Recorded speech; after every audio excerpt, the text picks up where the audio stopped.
उद्धव ठाकरेंच्या शिवसेनेमधनं परभणीमध्ये पहिल्यांदा मुस्लिम महापौर झालेला आहे. आतापर्यंत शिवसेनेत असं घडलं नाही अशी चर्चा आहे. काय सांगा?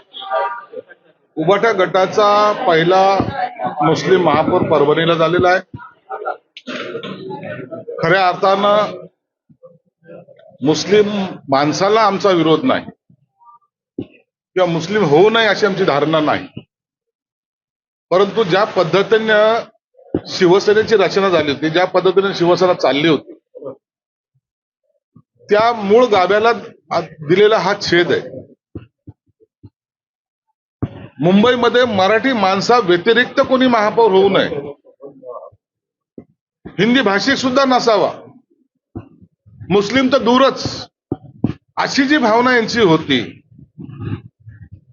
मग मराठीचे हक्क न्याय म्हणजे हक्कासाठी आम्ही लढतोय, मराठी माणसासाठी लढतोय असे म्हणणारे हे आता गेले कुठं?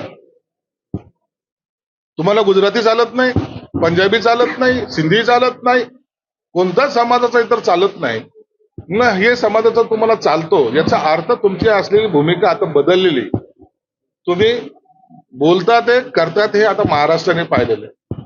हिंदू वोटचं विभाजन झाल्यामुळं आता इतर वोट आपल्याकडे मिळावेत यासाठी उद्धव ठाकरेंनी केलेला हा प्रयत्न.